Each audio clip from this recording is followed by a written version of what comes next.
రాజకీయ నాయకులు తాము ఏమి చేసినా దేశం కోసం, రాష్ట్రం కోసమే అనే చెప్తారు. అయితే వీటిని ప్రజలు నమ్ముతున్నారా లేదా అనే అంశంతో వాళ్లకు ఏమాత్రం సంబంధం ఉండదు. వాళ్ళు చెప్పే మాటలు చెప్పి అలా ముందుకు సాగుతారు. ఆంధ్రప్రదేశ్లో తాజాగా చోటు చేసుకున్న పరిణామాల తర్వాత జనసేన అధినేత పవన్ కళ్యాణ్ను అందరూ త్యాగరాజుగా పిలుస్తున్నారు. ఇప్పటికే జనసేన లీడర్లు, కేడర్లో పొత్తు కోసం పవన్ కళ్యాణ్ రాజీ పడ్డారనే అభిప్రాయాన్ని వ్యక్తం చేస్తున్న విషయం తెలిసిందే. కొద్ది రోజుల క్రితం తెలుగుదేశం అధినేత చంద్రబాబు నాయుడు జనసేన అధినేత పవన్ కళ్యాణ్ను ఆంధ్రప్రదేశ్ అసెంబ్లీ ఎన్నికలకు సంబంధించి తొలి జాబితా విడుదల చేశారు.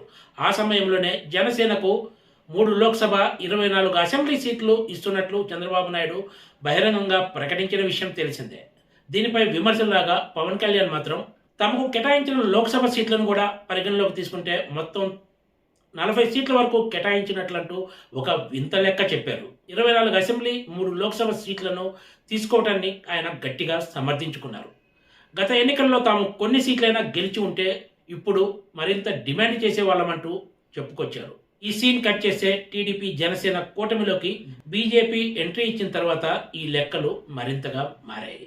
జనసేన తనకు దక్కిన 3 లోక్సభ సీట్లలో ఒకదాన్ని, 24 అసెంబ్లీ సీట్లలో 3 అసెంబ్లీ సీట్లను బీజేపీ కోసం త్యాగం చేయాల్సి వచ్చింది. ఇది ఇప్పుడు జనసేన నాయకులు, కేడర్ను మరింత ఇరకాటంలోకి నెట్టిందనే చెప్పాలి.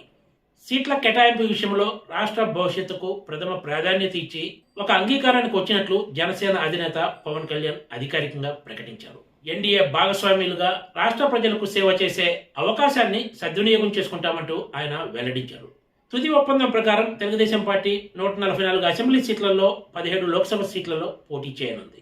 టీడీపీ మొదట అనుకున్న దానికంటే బీజేపీ కోసం ఒక సీటును తగ్గించుకుంది. బీజేపీ 6 లోక్సభ సీట్లలో 10 అసెంబ్లీ సీట్లలో బరిలోకి దిగనుంది. ఇక జనసేన 2 లోక్సభ సీట్లలో 21 అసెంబ్లీ సీట్లలో పోటీ చేయడానికి నిర్ణయించుకుంది. లోక్సభ సీట్ల విషయంలో ఎలా ఉన్నా కూడా ఆంధ్రప్రదేశ్లో బీజేపీకి 10 అసెంబ్లీ సీట్లు ఇవ్వడంపై మాత్రం టీడీపీ, ఇటు జనసేన వర్గాల నుంచి విమర్శలు వినిపిస్తున్నాయి. బీజేపీతో పోలిస్తే ఖచ్చితంగా ఆంధ్రప్రదేశ్లో జనసేనే బలమైన పార్టీ అని చెప్పాలి.